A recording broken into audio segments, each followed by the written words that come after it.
यह तीर्थ दुष्टों को स्वर्ग देने वाला है और साधु पुरुषों को मोक्ष प्रदान करने वाला है। जो ब्राह्मण संस्कारहीन, आचार भ्रष्ट, नपुंसक, सूदखोर, खेती करने वाले और भेद दृष्टि रखने वाले हों, उनका कोई पूजन न करे। जिसके घर में शूद्र जाति की स्त्री हो, जो भैंसे से हल चलवाते हैं या भैंसे पर भार लाते हो, ऐसे ब्राह्मणों का श्राद्ध और व्रत में दूध से ही त्याग देना चाहिए। जो काने कुंड, जो पिता के जीते जी किसी जार पुरुष से उत्पन्न हुए हों, गोलक, जो पिता की मृत्यु के बाद दूसरे से उत्पन्न हुए हों, और वेद वृत्ति से जीविका चलाने वाले हैं, वे भी व्रत और श्रद्धा में वर्जित हैं। यदि अपने पितरों को ऊर्ध्वलोक में भेजने की इच्छा हो तो सदा स्वांग सुंदर धर्मिष्ठ ब्राह्मणों का पूजन करना चाहिए।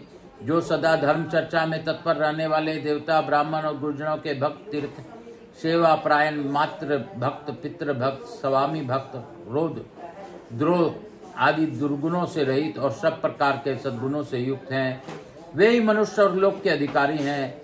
कार्तिक और वैशाख की पूर्णिमा को स्नान करके पवित्र एवं जितेंद्रिय होकर भगवान शिव के समीप उन्हीं की प्रीति के लिए वृषोत्सर्ग करें और यह कहें कि इस उत्सर्ग से ब्रह्मा, विष्णु तथा महेश जी प्रसन्न हो। ऐसा करने वाले मनुष्य भगवान विष्णु के लोक में पूजित होते हैं। नर्मदा के उत्तर तट पर गौतमेश्वर नामक उत्तम तीर्थ है। महर्षि गौतम ने सब लोगों को हित की इच्छा से स्वर्ग की सीढ़ी के रूप में उस तीर्थ की स्थापना की है। युधिष्ठिर वहां सब पातकों का नाश करने वाले और स्वर्गलोक में प्राप्ति कराने वाले के लिए जगत गुरु महादेव जी निवास करते हैं।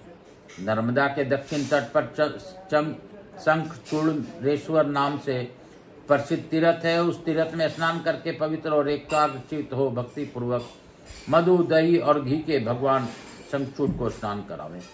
रात को उनके आगे जागरण न करें और उत्तम व्रत का पालन करने वाले ब्राह्मणों को दही भात से सत्कार करें। जो इस तीर्थ में सांप के डसने से भी मृत्यु की प्राप्त होता है, वह भी भगवान शंखचूड़ की आज्ञा से उत्तम लोक में जाता है। बोलो शंकर भगवान की, बोलो काशी काशी शिव काशी। मार्कंडेय जी कहते हैं, राजन, नर्मदा के उत्तर तट पर महर्षि पराशर ने पुत्र के लिए बड़ी भारी तपस्या की। उन्होंने हिमाचल कन्या गौरी तथा नारायण सहित लक्ष्मी को अपने परा भक्ति से संतुष्ट किया। तब देवी पार्वती ने प्रत्यक्ष दर्शन देकर कहा, मुनि श्रेष्ठ, मैं तुम्हारा भक्ति से प्रसन्न हूँ। विप्र, तुम कोई वर मांगो।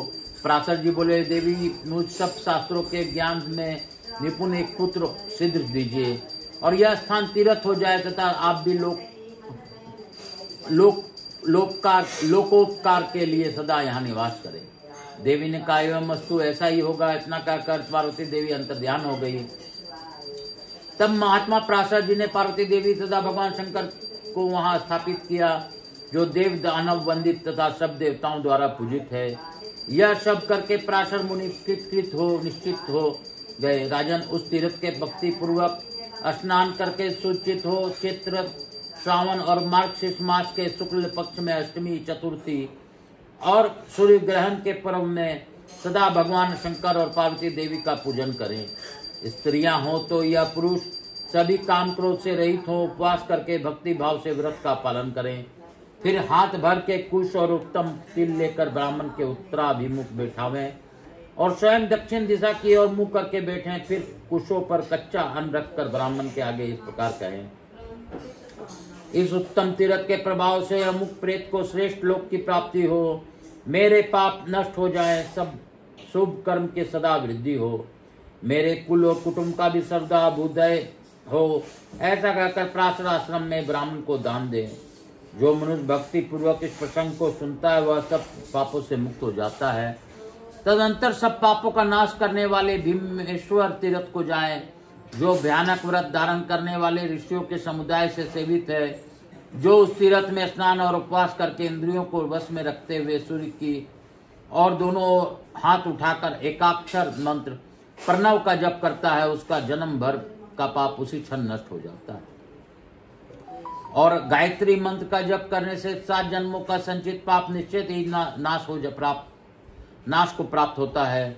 10 बार गायत्री जपने से 1 जन्म का, 100 बार जपने से पूर्व जन्म का और सहस्त्र बार जपने से 3 जन्मों के पापों का गायत्री देवी नाश करती है। राजन, वहां जप किए हुआ वैदिक या लौकिक मंत्र सब पापों को तत्काल जला देता है, परंतु यदि कोई इसी के भरोसे पाप करे तो उसका यह फल कभी नहीं मिलता। वहां से उत्तम नारदेश्वर तीर्थ की हो जाए, जिसकी स्थापना स्वयं देवऋषि नारद जी ने की है।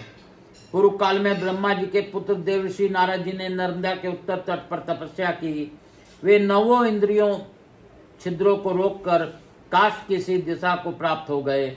ऐसा कठोर तप करके उन्होंने महादेव जी को संतुष्ट किया।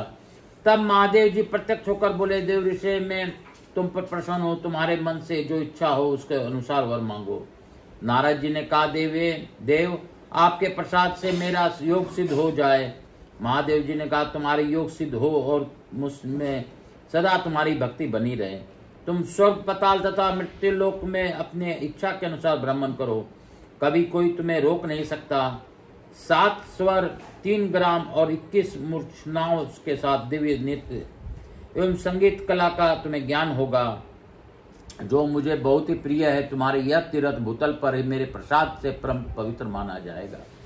ऐसा कहकर भगवान शिव अंतर्ध्यान हो गए और देवऋषि नारद ने सब प्राणियों को उपकार के लिए वहां एक शिवलिंग स्थापित किया।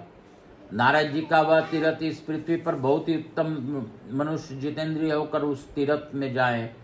जो लोग अस्त्र शस्त्र द्वारा मारे गए हैं उनकी सदगति के लिए वहां श्राद्ध करें।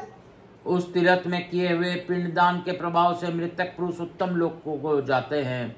पूर्व काल में नर्मदा जी के सामने नंदी ने भगवान महेश्वर की प्रसन्नता के लिए तप किया।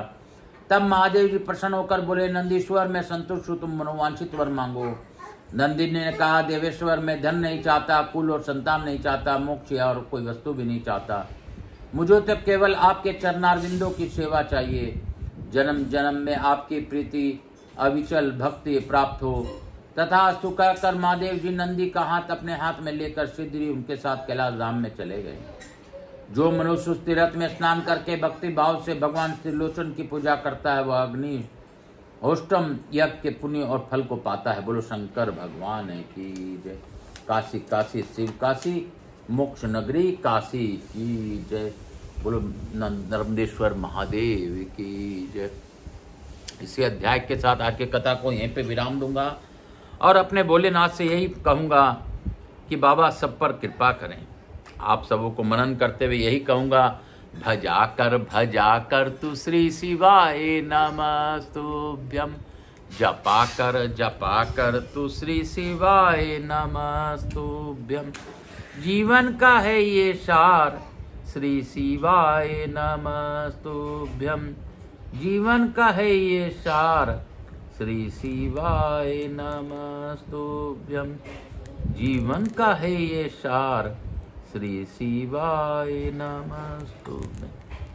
कपूर गौरम करुणावतारम संसार सारम भुजगेंद्रहारम सदा वसंतम हृदयारविंदे भम भवानी चैतन्यम। श्री राम जय राम जय जय राम, श्री राम जय राम जय जय श्री राम, जय राम जय जय राम, श्री राम जय राम जय जय राम, श्री राम जय राम जय जय राम। यहाँ के स्थान देवता वास्तु देवता ग्राम देवता समस्त देवी देवता अभ्यो राधा कृष्णाय नमो नमः। महाकाल राजा की जय।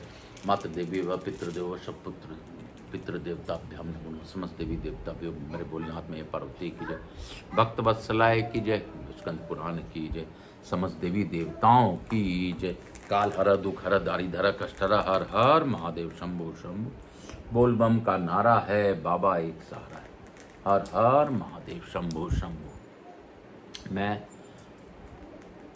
प्रथम पूज्यदेव गणपति गणेश जी महाराज, लक्ष्मी जी महाराज, रिद्धि सिद्धि शुभ लाभ कुबेर जी महाराज से अनुरोध करता हूँ कि आप सभी लोगों को आशीर्वाद प्रदान कर हमारे यहाँ निवास रहकर अखंड कृपा बनाए रखें। आवाज समस्त देवी देवताओं से अनुरोध करता हूँ सभी लोगों को आशीर्वाद प्रदान कर इस कथा का श्रवण का लाभ दीजिए और अपने स्थान को गमन करें। पुनः बुलाने पर पधार का आशीर्वाद। मैं अपने भोलेनाथ मैया पार्वती को धन्यवाद देता हूं कि उनकी कृपा से ये हम लोगों ने कथा श्रवण किया, अद्भुत बातों का जाना और अद्भुत बात हम लोगों को पता चल रही है। नर्मदा माई से के तीर्थों का ज्ञान हो रहा है और नर्मदा के समस्त तीर्थों के बारे में जानना हमारे लिए उत्तम साधन है, जिससे कि हम अपने पूर्वजों को मुक्ति दिला सकें। काल हरा दुख हरा दाढ़ी धरा कष्ट हरा, हर हर महादेव शंभो शंभो बोल बम का नारा है, बाबा एक सारा है।